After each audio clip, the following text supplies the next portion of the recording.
And we're live. Buckle up for another exciting Wednesday afternoon, not Tuesday. Apologies. Sorry about that. Already got, Jesus, not even 20 seconds in and 3 people just waiting for it. Hello to anyone who's already in here, you 3. Welcome in. I'm going to roll the music in a second for those as a clean start for the audio version. I'm going to let a few people get in here first, and we'll kick this thing off right around 3:45. But appreciate you guys who are in here early. It's going to be a fun one today. Hawks by a goddamn million.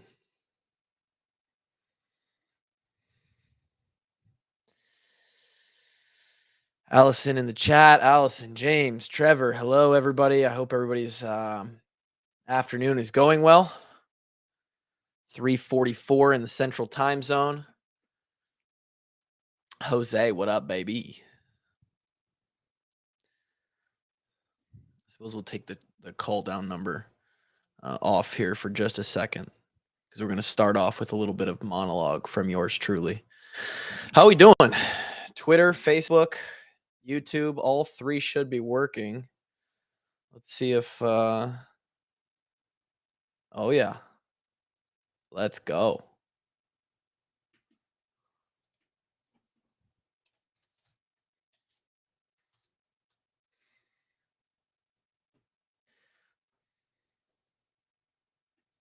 Cool.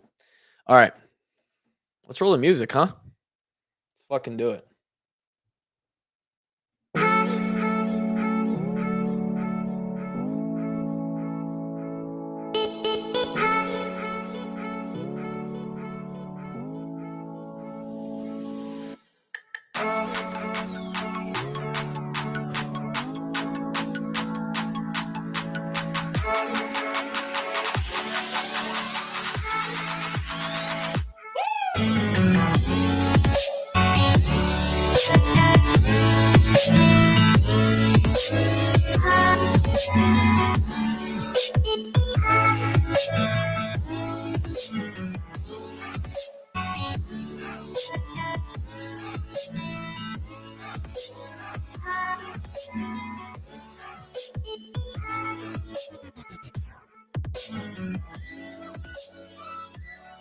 Best intro in the game. Let's fucking go, boys and girls. Welcome in to the live show, the Walkon Live, episode 3, edition 3, installment number 3, Trace.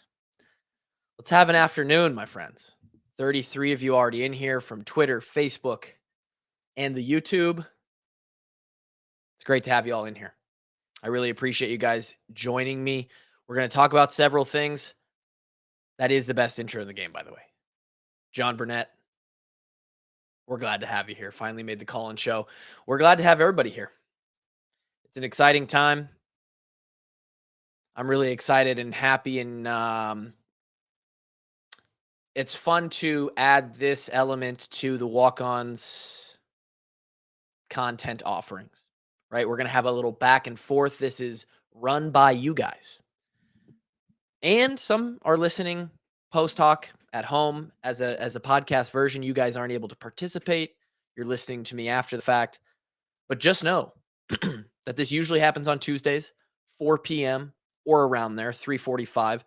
Drake, if you are a Patreon member and listened to yesterday's Dickhead Tuesday, he was having himself a hell of an afternoon and completely ruined that schedule. So we had time for one, either DHT or the live call-in show. We went with DHT, which was a 50-minute debacle in itself. Live show gets pushed to today, Wednesday. Normally it will be Tuesday, but who knows? It's sort of off the cuff. It could be either day. I understand 3:45, Cloove. That's really early. I'm still at work. How am I supposed to make that show? And to that I answer, I don't know. It's my goddamn show, and this is my schedule. This is what works for me. in true walk-on fashion or Dickhead Tuesday fashion. That's how it's going to work. So, welcome in. As you can see on the side, these are all YouTube comments. I don't know if I would imagine I get the Facebook comments too if anybody's commenting on Facebook. I don't think you can comment on Twitter. That will show up, but you can comment on the tweet. I'm, in fact, going to retweet that the live show is happening and we're off and rolling. A lot of talk about Levar Woods. Over under of total punts. We're going to get to this. Hayden's been a real participator in the live shows. Levar Woods, Chad Lysico, Des Moines Register, had a stirring tweet today about how Levar should be considered one of the head candidates, the head potential hirees at Arizona State, who just fired Herm Edwards. That was a dumpster fire over there. You would think that Phoenix and Arizona would be a good place for football. It does get hot as hell, but you'd think that they'd be able to recruit people there. I mean, it's just beautiful. I've been there the last 2 spring breaks. And Chad brought up the fact that it would be should have been a head coach a long time ago. Swish Fan Club says he should have been a head coach a long time ago, but also please no. And that was a lot of the sentiment on Chad's tweet was, hey, don't add to this narrative that people should be looking for Levar Woods. People should be coming to Iowa City to pull Levar Woods from the Hawkeye staff and make them their guy. But I ask you the question. Does that seem like a good idea to go from, he's been a position coach. He's now the special teams coordinator, right?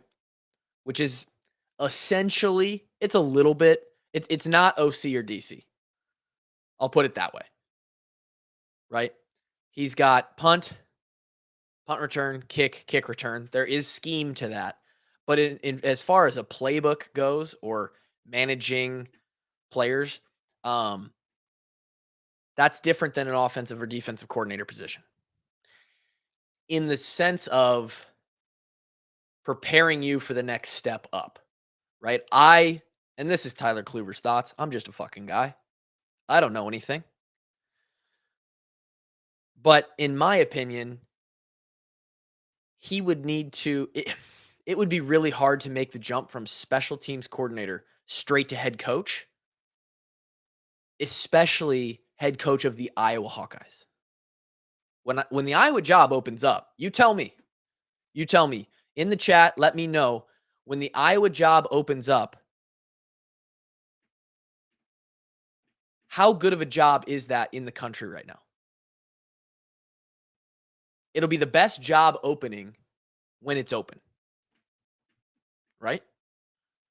I mean, it's doubtful that a school like Ohio State or Notre Dame or Texas or, maybe, whatever year this happens, Coach Ferentz contracted through 2029 right now. Does he make it there? I don't know. But whenever the Iowa job becomes available, in my opinion, that's the hottest job in the country. There is no bigger job. Jose says top 15, which is a good question, right? Best in the big opening for sure. Right now, interim head coach Mickey Joseph for the Nebraska Huskers. They're going to be looking for a new coach. He's obviously trying to pad his resume to probably take over that spot. I think they've got some names in waiting to see who they may be able to bring into Nebraska. But when the Iowa job opens up, say every job was available, right? In some mystical world. Where does Iowa rank in the country? I'm biased, but I have to agree. I think that's a top 15 job. Is it as good as Bama, right? Or Ohio State? I mean, you're going to lose out probably in an argument of to the blue bloods, right? Michigan, Notre Dame, Texas, Alabama. I'm having a hard time coming up with 10 that are better than the Iowa job. Is Penn State a better job than Iowa? I mean, they're a blue blood, but as a coach, so what I'm saying is that's a big job to fill.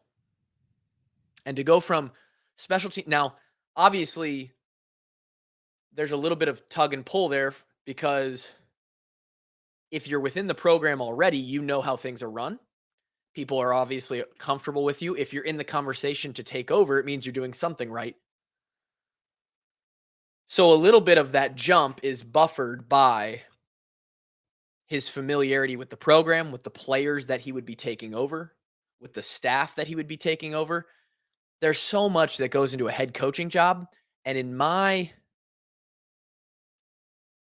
Penn State is a Penn State's a better program. How?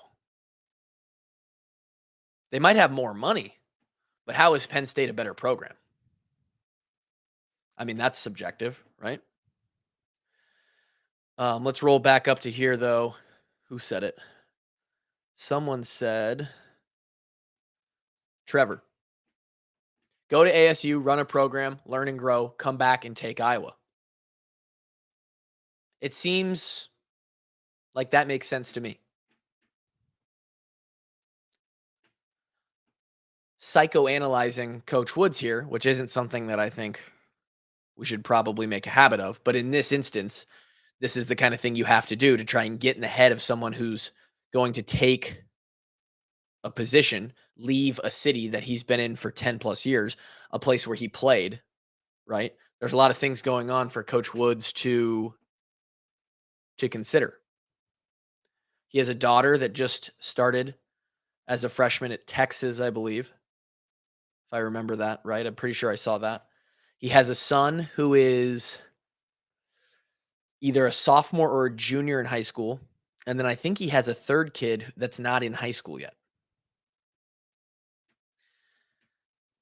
Do you uproot your family? Which is usually not a question if you're in the coaching world. The answer is yes. You do uproot your family for the jobs because there's just so much money involved. And if you want to experience upward mobility, you don't just get to stay at the same school and get lucky, right? But who knows? There's a lot of things to figure out head coaching wise. And I'm not saying, with this comment, yeah, but ASU is probably just as good of a job, if I'm being honest. Is ASU just as good of a job at what, James? Are you talking to somebody else? I don't know. I think this is my opinion that Levar Woods, this is me projecting. This is me projecting of what I would think. I would think that if you're you're on the coaching staff for Iowa, you're in the program as a player, and then you go to the NFL, you come back and you coach in that program for a decade. My thought is that Iowa is the job for you. Like you're probably waiting for that, right? Coach Woods, in my opinion, probably waiting for that. But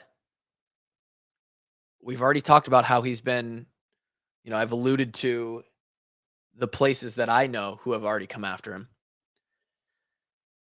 Not for necessarily a head coach, but probably some head coaching opportunities as well. Maybe some defensive coordinator, maybe some offensive coordinator positions. They behind the scenes all the time, they're having people ask, like they're sending out feelers, hey, would you be interested in applying? Not necessarily giving them the job, but would you be interested in applying? Like let us take a look at you. And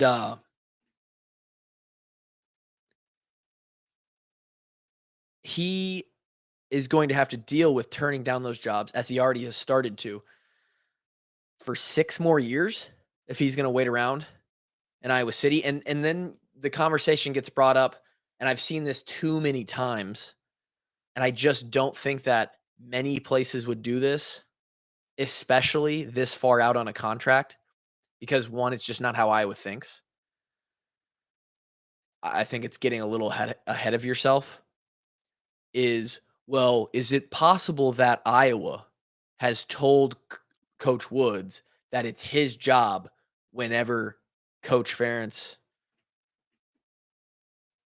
whenever Coach Ferentz steps down? We got a super chat here.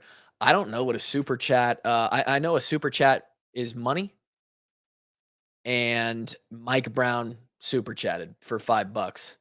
So I guess we made $5. Appreciate the $5. That's absurd if we're gonna start making money on the live stream.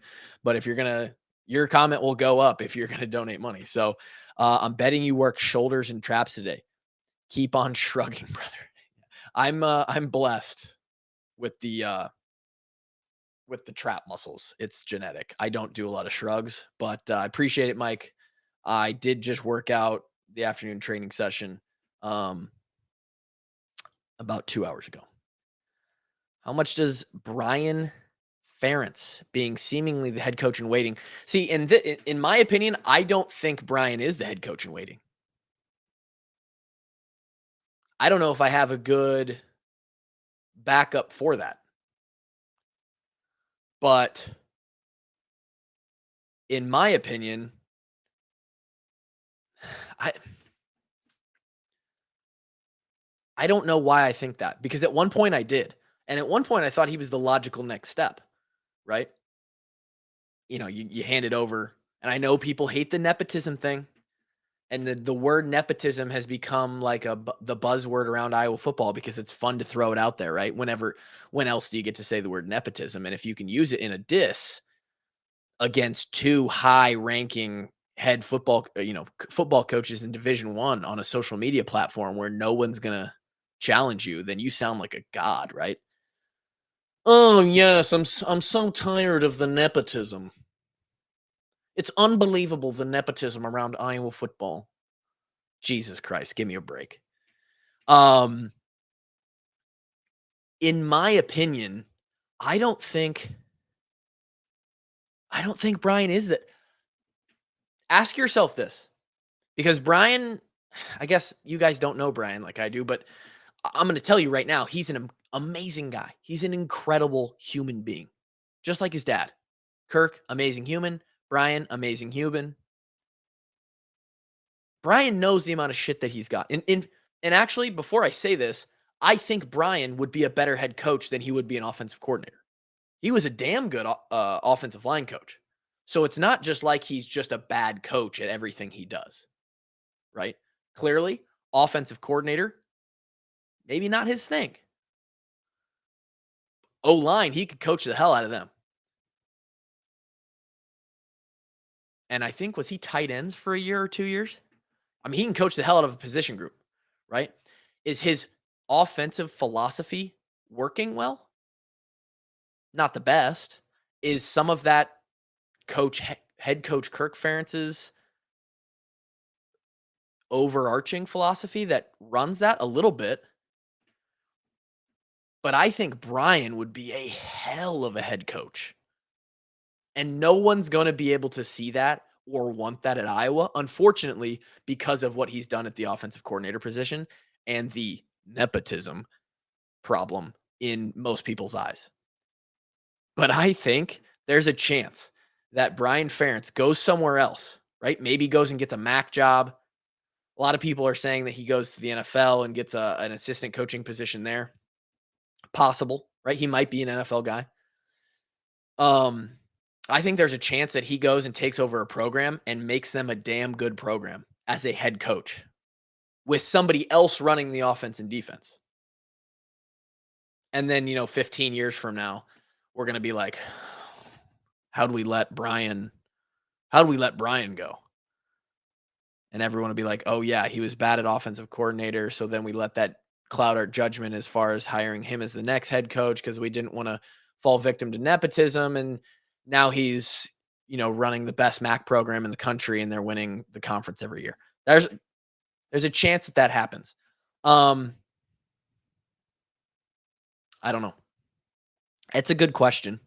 You guys are murdering the comments right now. Appreciate you guys so much for being this. What's my pre-workout? I don't take pre-workout, baby. Water. Water and salt. That's not a joke either. I drink salt water. Same shirt as DHT. If you know it around here, I keep a shirt that literally sits on the bike right there and I throw it on. I change it out about weekly, but I wear the shirt less than a day's worth of time when I'm actually wearing it. I don't know. You guys tell me. Would Brian want to be the head coach at this point after all the shit that he's taken? I would want to go somewhere else. I understand you play. It's like Levar. You played in the program, but with all of the shit that he's taken, would you want to stick around? I mean, probably for the payout that you're getting. I mean, when that money's offered to you, you're like, yeah, I'll take it. Phil Parker. Here's my opinion on Phil. If Phil was going to be a head coach, he would have went and done it. Phil's just as old as KF. How old is? Let's share the screen here. Let's do some fun stuff.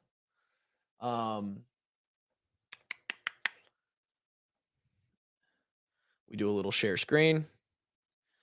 We go side by side. And then we type in Phil Parker, not agency. Phil Parker age. So Phil is 59.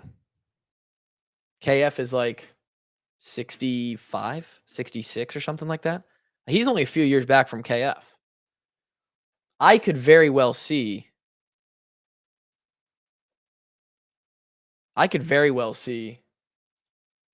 Coach Phil Parker retiring when KF retires.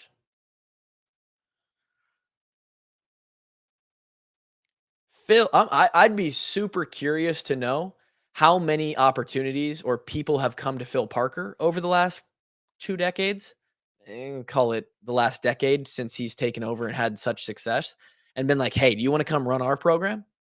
I bet it's a lot. I bet it's a ton.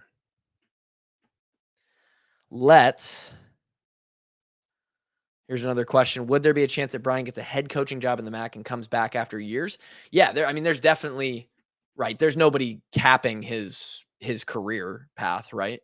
There is a chance that Iowa hires a head coach for the next 5 or 10 years. I mean, we got to think about this, right? We've been unbelievably lucky. And I think that the previous stability in Coach Fry and Coach Ferentz, they've spanned, someone in the chat that's older than me can probably let me know how many years Coach Fry coached. I think it was 22 or 23. And now Coach Ferentz is at that same 23. 46 years, 45 plus years of 2 head coaches. What are the odds? I mean, legitimately, in the comments, let me know. What are the odds that we get another guy that sticks around for over 20 years, 3 times in a row?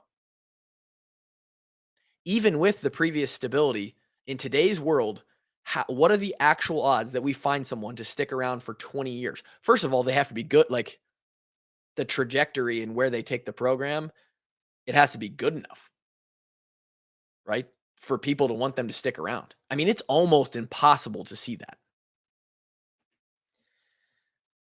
So, very much so, in most of our lifetimes, are we going to be able to see somebody coach and then probably another coach? Even 10 years at Iowa would be a long time. That's considered a pretty long time at a school nowadays. So, could Brian go somewhere, be a head coach in the MAC for 10 years, come back, take over the Hawks, maybe let some people cool down on the OC? This is a good question. Will Barta still be around after that next 20 years? I don't know. I mean, I doubt it. I mean, how about AD, right? The AD before him was there for it's not just with our coaching. The AD's been around forever too. Um, if Iowa blunders at the head coach when KF retires, Brian Ferentz's name instantly becomes pretty sexy. I would agree. I would have to agree with that one. Here's my issue. We're gonna get off the Levar Woods topic here in a second, but I'm gonna finish with this. I would hate to see Coach Woods, who I think will be an incredible head coach someday at a Division One level, at a Division One power, maybe, right? A top 25 program. There's so much. It's so easy to speculate and say I think he will be great, but let's be realistic. We're basing that off of Torrey Taylor being really good at punting and what he's done to get a couple punt blocks and run a couple fakes over the last 5 years. I don't want to downplay Coach Woods because I know he's a great coach. But most people don't actually know or have seen him coach. They just see the results. And those results are a couple blocked. Like it's sort of nuts to say that Coach Woods is going to be an incredible. Most people are just repeating what they hear from people who know. Because to say that Coach Woods is going to be an incredible head coach because he's gotten a couple blocked kicks and run a couple good fakes, which I was a part of one, that's nuts. That's absurd. I would hate to see him be thrust into a head coaching for the Hawks, right? Now we're like, okay, we're going to run with this. It's going to be great. And then there's a lot of logistics to figure out as a head coach that don't necessarily correlate or relate to all the on-field stuff. You're now in charge of a staff. You're now in charge of scheduling. You're now in charge of all these extra media availabilities. The off season, you're going to all of these iClub events and appearances, all the stuff that KF does. I honestly don't know how KF has time in his schedule. He is an incredible. The reason he's been around so long is because he handles all of that shit so well. So unbelievably well. I would hate to see Coach Woods struggle, not even struggle, but just take a second to figure that out because it's going to be that way anywhere. And then waste 1, 2, or 3 years and have lackluster results as a head coach in Iowa City. And then 3 years in, we're like, Coach Woods isn't as good as we thought he was going to be. You know, I'd rather him go figure that out at Bowling Green. And then 6 years from now, when Coach Ferentz's contract is up, after he's had 2 or 3 years to figure out head coaching and then 3 years to build the program into a good, wherever he goes, a good program, then come back and be like, okay, I know how to be a head coach now. Day one, I can take over the job. I know what I'm doing. Let's work on the nitty gritty, recruiting, philosophy, staff, all the really important stuff. I tell you what, I would not want to be a head football coach. There's too much shit to worry about. Too much shit to worry about. I hate to just keep putting up Chris's comments, but he's got a lot of good comments. Can't tell me Stoops doesn't want the job if he's still around. Stoops as in Bob Stoops or Mark Stoops? Bob Stoops? Because I would take both. Would you guys rather have Bob Stoops or Mark Stoops? It was said last year in the lead up to that Kentucky Bowl game that I believe it was from Mark's mouth that he is not interested in taking another job unless it was Iowa. Mark Stoops ain't leaving Kentucky. I don't know, James. He said that the only job he would be interested in was Iowa. He says, let me call and tell you why. All right. That's enough talking. I'll shut up. A lot of interesting conversation about. I'll leave you guys with this. I don't think there's any chance that Barta or KF has gone to Coach Levar Woods and said, hey, you're the next guy in waiting. There's no chance. Absolutely zero chance. They're not looking that far ahead. Here's the live call-in number. Hopefully it's working. And James, if you call in, I'd love to talk to you about why Mark Stoops is not going to leave Kentucky because I think there's a chance he might. Iowa is a appealing job. Very appealing job. Here we go. And hold on a second. All right, who am I talking to? Hello? What's up, baby? Yo, this is James, otherwise known as Clown Ass. You know the deal. Yeah, I got you.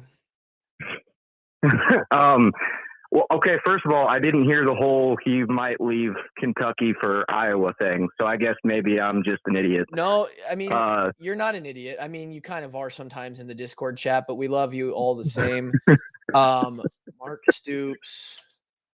I'm going to see if I can find the quote. I believe it came out around last year when we were in the bowl game prep. Yeah, when we were prepping for that bowl game.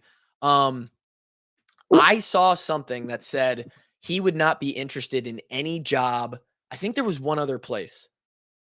But he said, I would not be interested in any other job unless it was this or my alma mater, Iowa.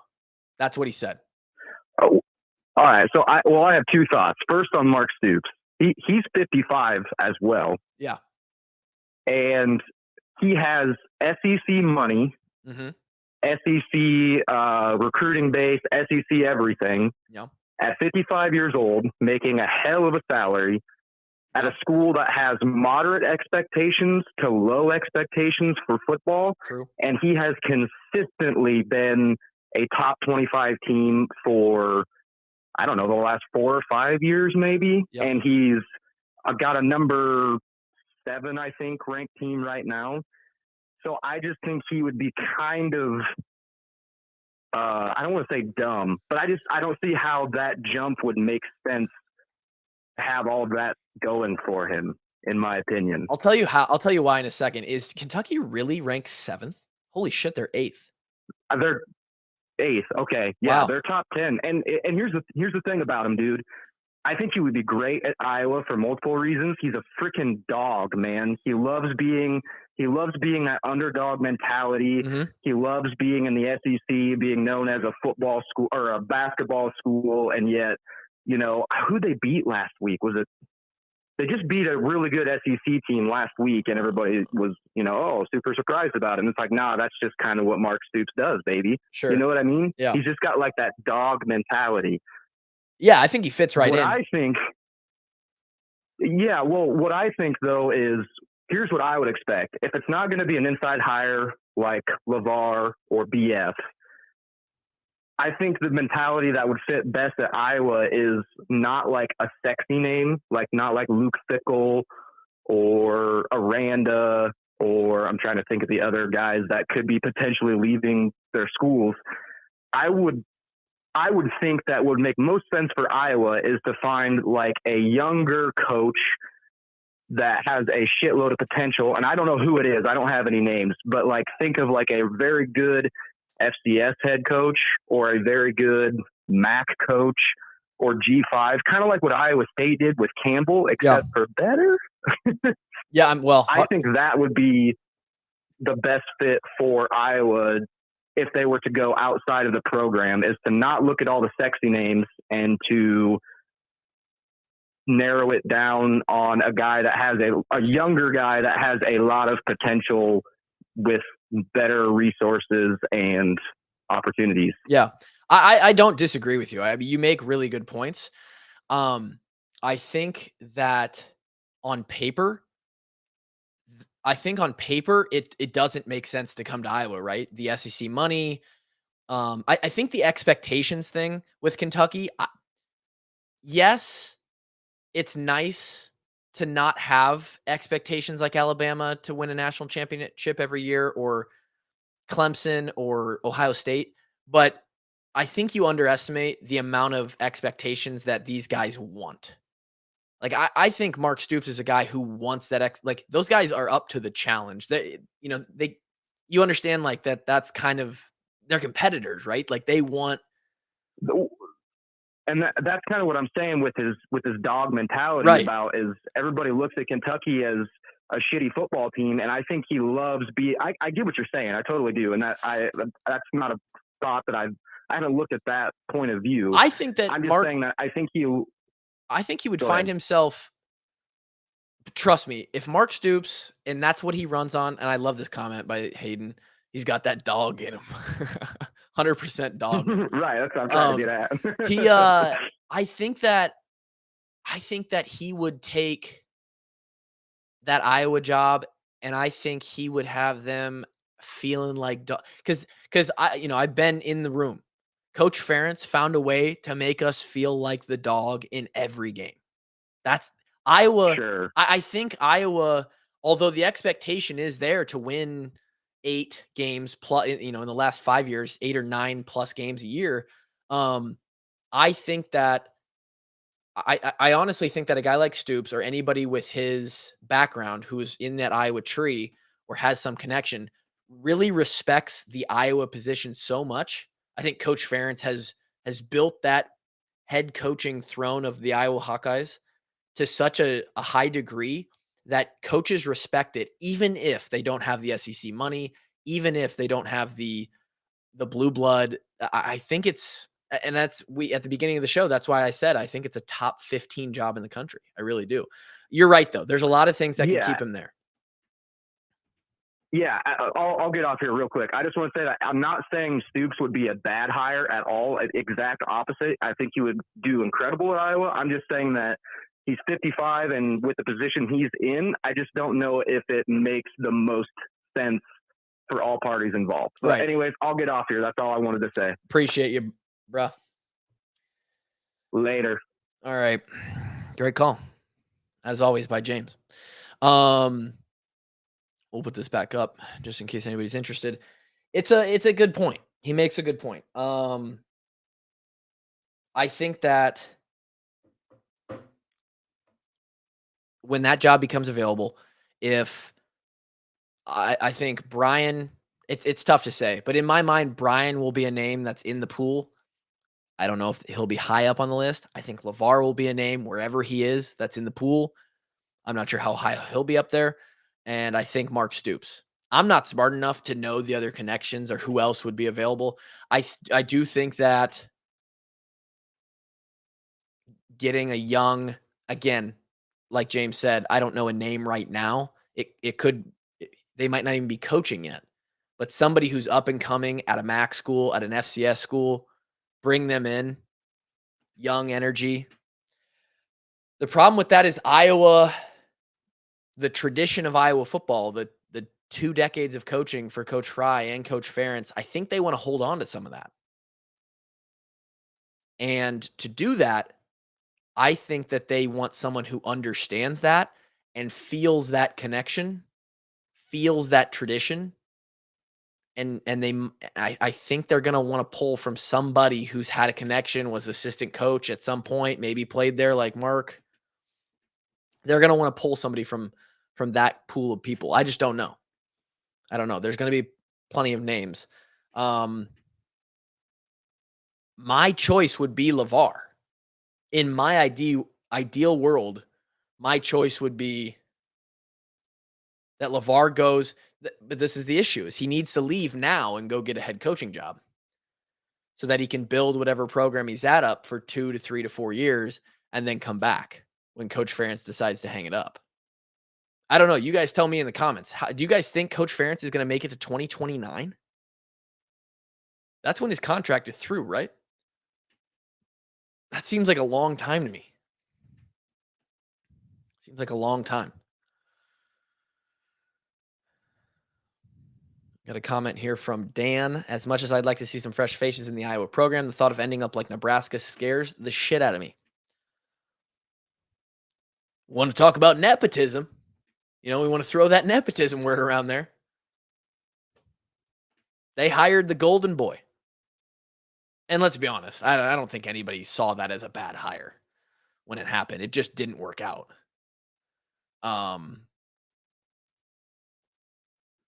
Coach Frost, no. James just says no. Freedom, liberty. Whose buyout is $48 million? He says his buyout is $48 million. Whose buyout is $48 million? Mark Stoops? If its buyout's $48 million, that's going to be a problem. James says, who the hell fires Pelini and hires Riley? Well, dude, I mean, Pelini was rubbing people the wrong way, and they just wanted somebody that was the opposite. That was a Kirk's buyout is 48 million. Jesus Christ, KF.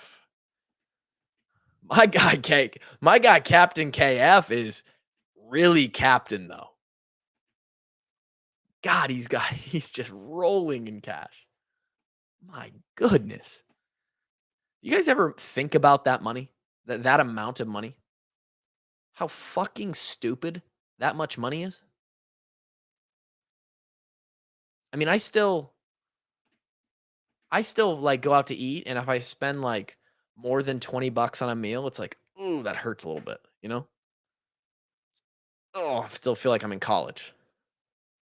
Fucking $48 million? My goodness. Allison says, I think KF will end on an 0 or a 5-year, for example, 30 years. Was that his first year was 99? So that makes this season 23.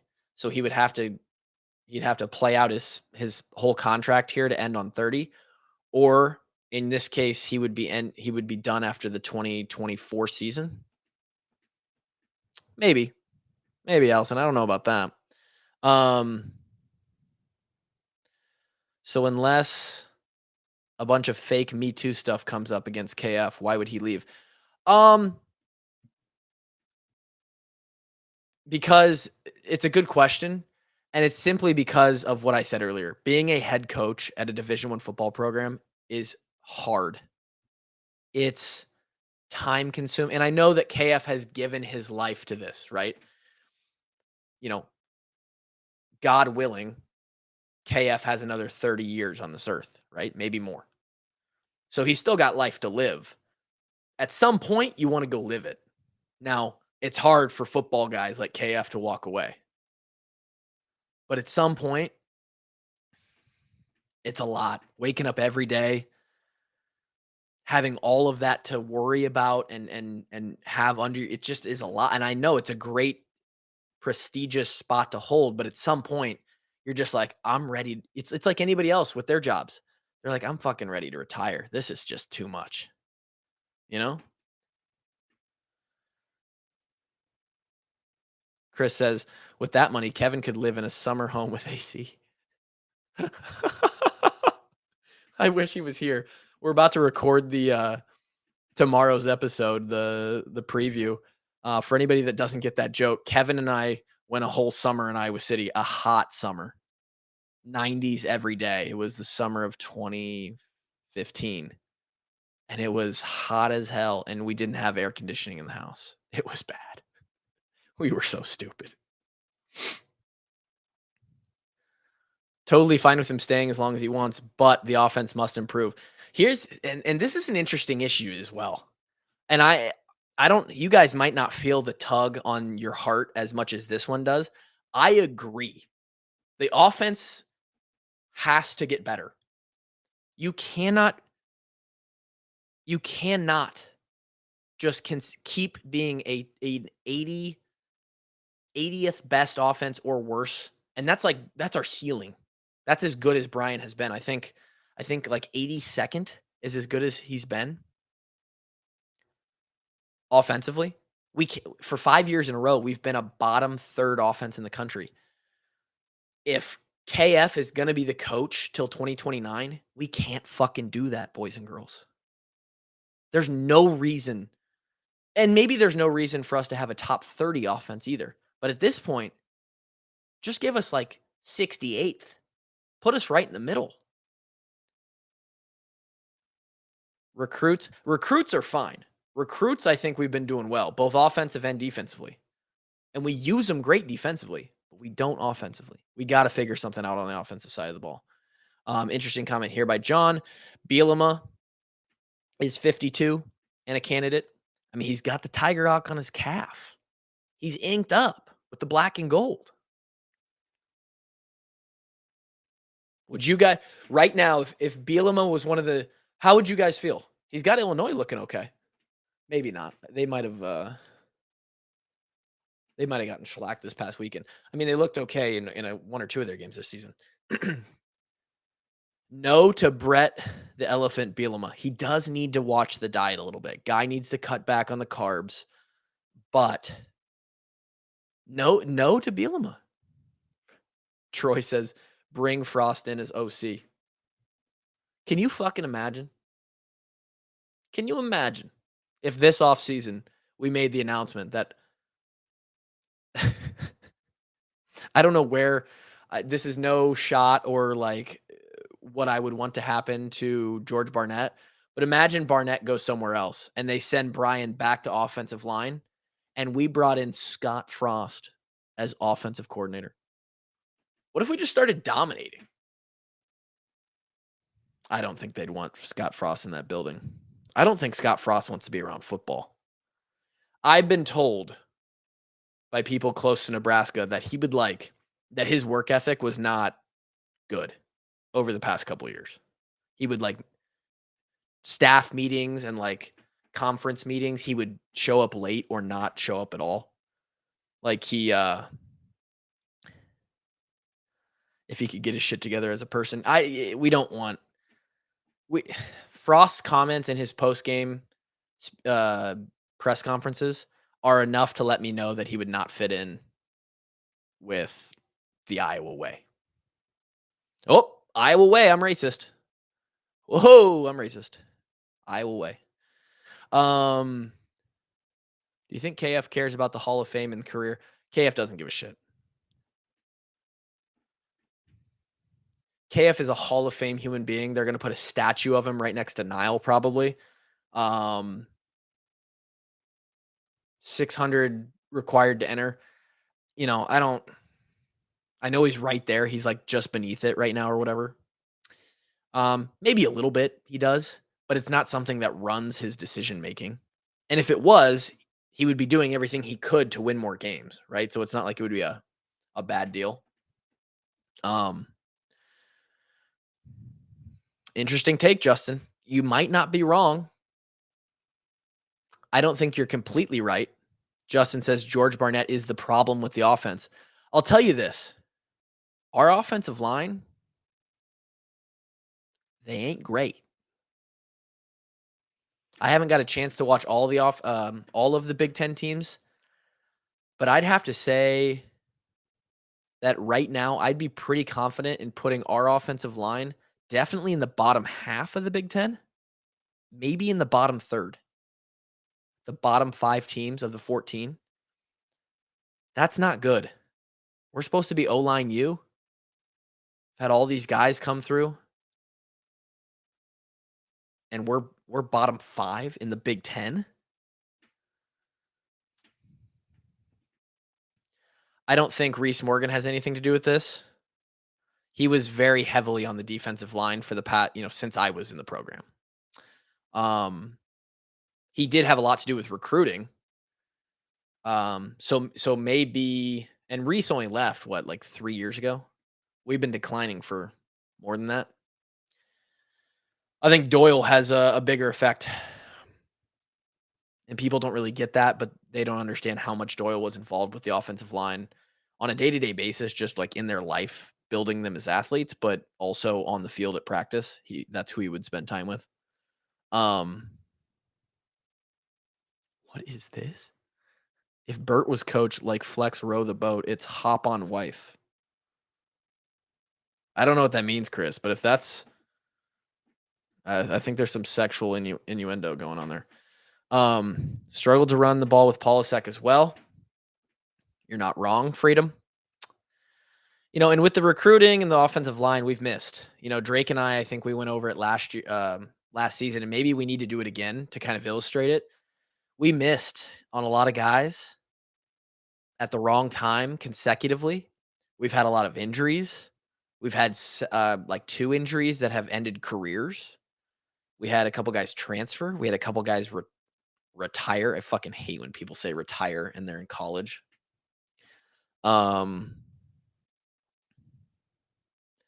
Yeah, and this goes back to what I said earlier. Mark says, honestly, the O-line hasn't been great for several years. BF was a great O-line coach. Let me tell you, was he? It was fun to watch him coach offensive line during practice. So, um, if you got any thoughts or you want to call in or you got something to say, you can use that number right there. Hopefully the phone goes off. Um, Seriously, you guys are insane. This is amazing that we're able to put together a live show, have a little fun. It's 4:30 in the afternoon. A ton of people are still at work, but we got 73 people in here. 50 minutes strong. I'll probably go for um oh, look at that. Kevin says he's going to be able to do the podcast early tonight. Good for him. Kid quote from Kevin earlier today in our conversation between me, him, and Drake. I was trying to get Kevin to commit to the Rusty Toolbox game the Friday night before Wisconsin, do a little washed up walk-ons meetup, potentially commentate the game, set up a table at the end of the field in the corner, sell some t-shirts, sell some flags.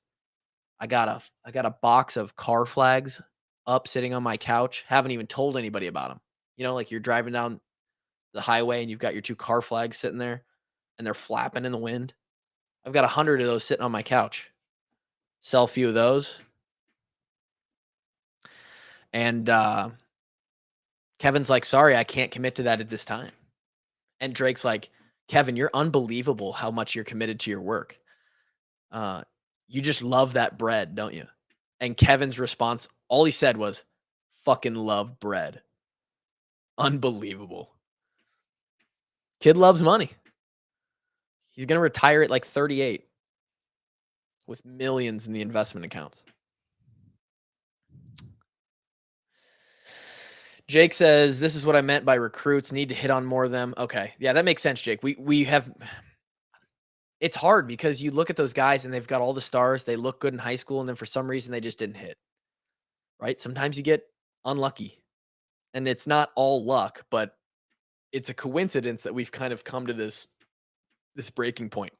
Courtney says Caden Proctor will be here next year, but how does the best recruit in the country do if they aren't developed well? God, that's a good question, Courtney. That's a fucking good question. Shit, that's a good question. I think Caden, in his case specifically, he's good enough that he's already got it, right? He just needs to learn the scheme, learn the plays, get comfortable with the college speed, and he'll be good to go. Right now, Caden Proctor is plug and play. Fuck. I would take Caden after a Friday night Southeast Polk game on Saturday morning. I'd take him right now. But we can't have him because the Rams are using him. I mean, that's how, in my opinion, by the way, I think the best 6 offensive linemen, and I don't know, I'm still not sure on the lineup, but it's Richmond and Plum at tackles. It's Logan, even though we've had exchange issues at center. It's Logan at center. And then our guards are Ellsbury. And now I'm fucking blanking on the name. I can't remember the other one. Connor Colby is in that top 6 as well. Who's my other guard that I'm leaving out? I forgot already. That's how that's how not great they've been. Is I can't even name our linemen. It's annoying. Dunk, yes. Jennings Dunker is the other one. Jennings Dunker and Ellsbury at guards. Logan Jones at center. Connor Colby and Richmond at tackles. Maybe Plum. Those are our top 6. I don't think, in my opinion, Chris, DeYoung is not it. That's my opinion. I could be wrong. Every time I've watched DeYoung play, he gets fucking mauled. Same as the Stevens kid. I just haven't been impressed by them. Not that I haven't been impressed by anybody on our line a whole lot, but This is a good question, Kevin. With our offensive problems, do we worry about Caden going or looking elsewhere? For that matter, do we see receivers look to the transfer portal? I mean, I think the second question's already been answered there, Kevin, unfortunately. Tracy and old Charlie Jones. I mean, Charlie's having one of the best statistical years as a receiver in the country right now at Purdue. So those two went and left. I think I don't know. It would never be in my mindset to go and look elsewhere, but I also didn't play a skill position and I kind of stepped into a starting role. So it was just different for me. Nowadays, yeah, the kids probably do. Focus camera. I don't think Caden's going to look elsewhere. Reason why? He knows Iowa sends good offensive linemen to the NFL. He, um, I think it's attractive to be a part of that lineage, going all the way back to Gallery and then Bulaga and Reef, Sheriff, James Daniels, Tristan, down the line. I think he wants to be part of that. At this point, it's a lot to, he's already probably going through like school registration here soon and getting set up and dorms. And it's just a lot to then all of a sudden make a different decision and go somewhere else.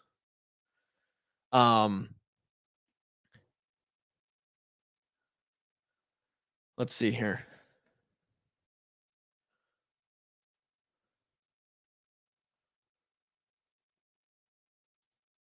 Chris says the time of committing is irrelevant. 4-star QB joined after Cyhawk didn't deter him. It's about the relationships.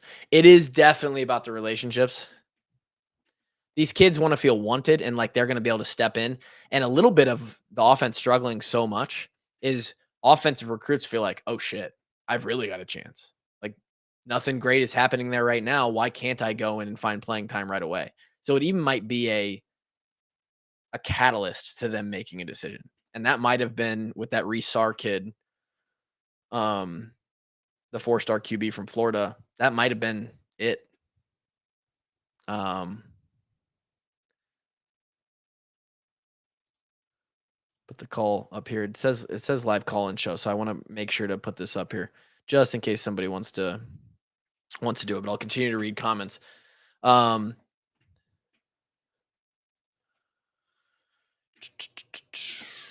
Does Phil get fed up with having his guys continually having to bail out the offense? I don't think so. I think he enjoys it, like in a sick way. I think he enjoys it. He's like, fuck yeah, it's all on us.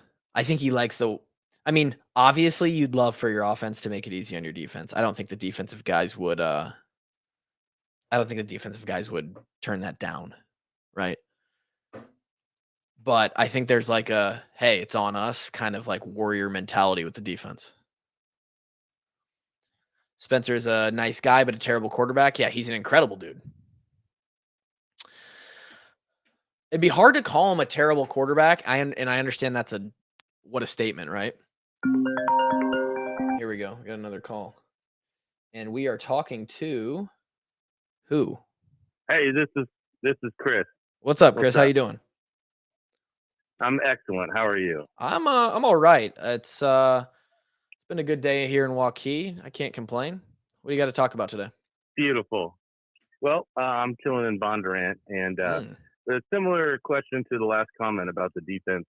At what point do you think they put enough on tape for their NFL career to where maybe at the end of the season, if we're barely over 500, that we put in like our backup and maybe some of our studs don't play, or is that maybe not necessarily something that Phil Parker or Iowa would ever do? That's all I was wondering. Because they're going to make millions of dollars. I just don't want them to always be out there. You know what I mean? Yep. I totally get it. I totally get it. It's a great question, Chris. Thanks for the call. Yep. Right. I understand what Chris is saying there, right? Like we've got these guys like Justin Jacobs and Jack Campbell and Riley Moss and probably Merriweather. Seth, I think Seth Benson. Jesus, I can't even talk. Seth Benson will get a chance. We've got a lot. Basically, every guy in that defense is going to get a look in the NFL. Whenever they decide to leave Iowa. So if we were like 500 or we're struggling to win games, first of all, as much as it would suck to just be bowl eligible or be fighting for a 6-win bowl eligibility at the end of the year, that's what they will be doing, because not making a bowl is even more embarrassing than making a shitty bowl, if that makes sense, right? Putting in our backups at that point would not help that cause, right?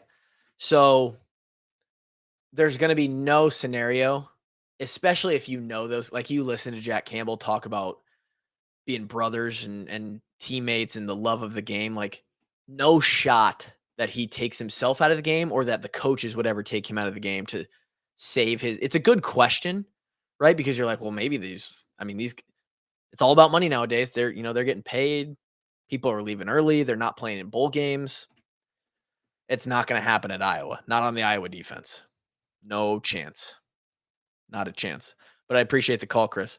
Courtney says, hold up. Kevin lives in Iowa City. Why can't he make the toolbox game? I know you said that like 10 minutes ago, but if Drake can be here, Kevin can be here. Well, Drake wouldn't probably be here this year unless we like really flew him in last minute, because this is in like less than 2 months. I mean, it's not like that's not enough time to get him here. But I'm still figuring out the logistics of what it's going to look like anyway, if it does happen. Kevin, although he does live in Iowa City, I'm not exactly sure on the logistics of him getting work off. He's always on call, right? So he participates in surgeries. He's a sales rep, trauma-wise, but he also, for the devices that he sells that go into like people's hips and knees, he has to go in there to the surgeries and he knows how they're supposed to be used. The surgeons do as well, but he's like the consultant because it's his product. And he's in trauma, right? So trauma happens at random times. So if he's on call on a Friday night, then he can't really commit to something, because it's possible that someone gets ran over in downtown Iowa City, or some drunk kid falls out of the 3rd story of Hillcrest and busts their leg open, and he has to go in there. It's usually not a kid. It's usually like a grandma who slips on the ice or something. He has to go into a surgery at 7 p.m. on a Friday night because he loves bread. God, we need a shirt with just a loaf of bread on it, that for Kevin, it's got like a caricaturized face of Kev, and it just says, fucking love bread. Kevin, loaf of bread. That would sell. I wanted to go up here because I missed a question, and I don't want to. I missed a lot of questions. Let's be honest. Someone asked, like, how long does it take to record the podcast? How long does it take to edit? Recording the podcast takes as long as however you guys listen for. Like if it's an hour-long podcast, usually it takes that long. Recording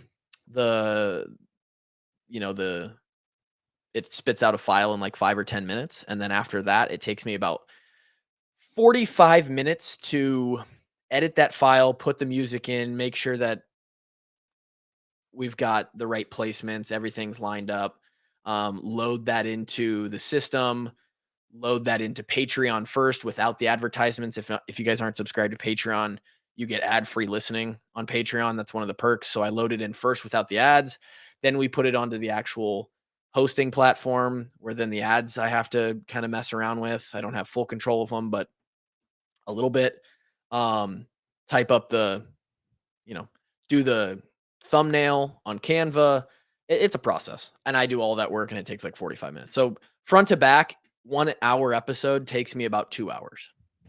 So there you go. I did not catch Dolph's comedy. So I went to bed. Let's be honest here. Your boy went to bed. There was a lot of talk in our Discord, also a perk of the Patreon, of like, hey, it looks like the lightning's coming. I'm west of Iowa City, so I knew what was working its way over to the east side of the state. And I definitely didn't forget about that Iowa State game in 2019. So when they called that thing at just after 9 p.m., I was like, all right, well, I'm going to bed because I don't know when this is going to be over. And I knew that I had to record a podcast at like 7:30 in the morning. I was not staying up. Your boy needs his sleep. You don't get traps like this if you sleep 4 hours a night. They wither away and just die. So, we'll take a couple more calls here. Otherwise, then Kevin and I are going to rip the episode for tomorrow. Again, appreciate everybody being here. Really fun to have people tuning in on Twitter, have people commenting on the Facebook, on the YouTube. Up there, you can see the little subscribe icon that I have. You actually can't hit that, but if you're on YouTube right now and you haven't subscribed to the channel, we're like 13 subscribers away from 2,000. Hit that button. Turn on the bell for the notifications so you can see. If you do that, if you hit the little bell icon, even if you don't see me tweet this out, you'll get a little notification that we go live, right? You know what? TJ, you're right. The Rock would beg to differ. He doesn't sleep. He doesn't sleep. He takes a lot of stuff that I don't have access to. I wish I did. Supposedly Dolph and Pody were hilarious. I mean, they're just like, they are Iowa football.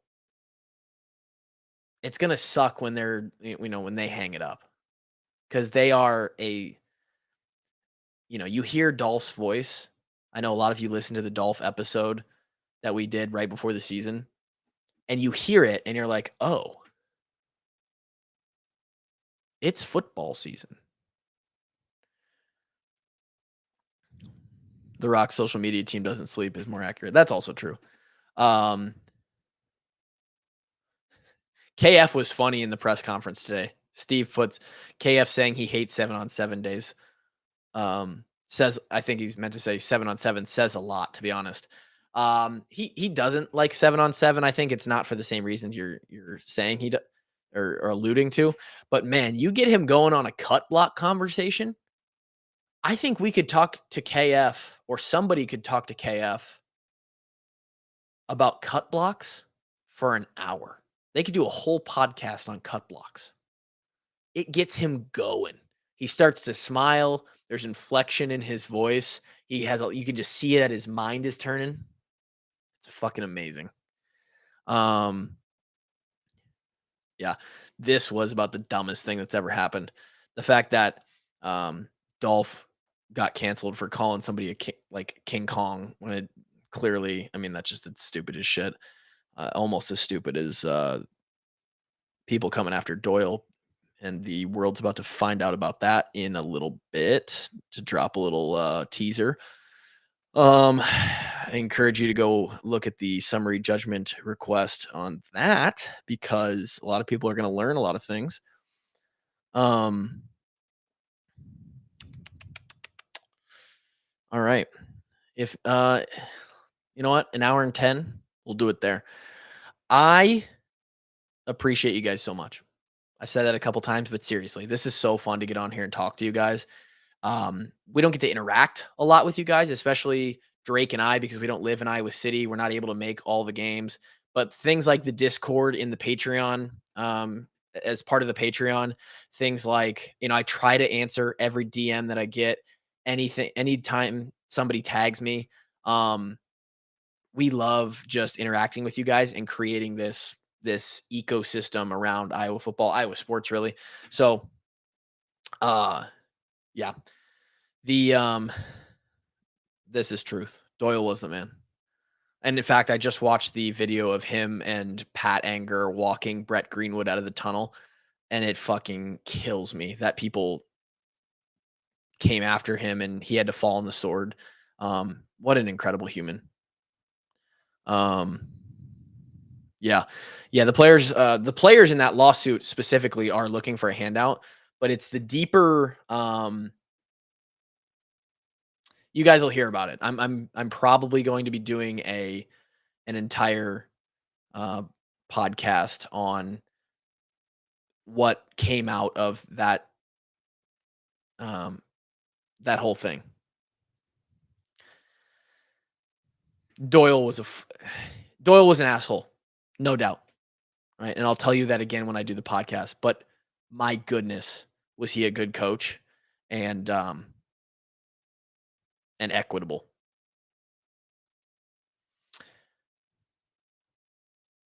Hard on everybody. Again, thanks for being here. We're going to turn it off there.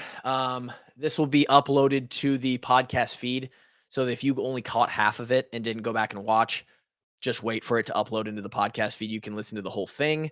We had a lot of good conversation about Coach Woods and who would potentially take over the job for about like 30 or 35 minutes to start this episode. So that was a fun conversation, and that's going to continue to be a hot topic as time goes forward. Who knows how long we can keep around Levar Woods. And then tune in tomorrow because the preview of Rutgers is going to be up. And we will have a lot of the Nevada recap as well because Kevin hasn't got to voice his opinion on that. We'll do a recap of our betting from last week, all the good stuff, awards winners, and everything. Thanks for being here. We'll see you next week on the live. Until then.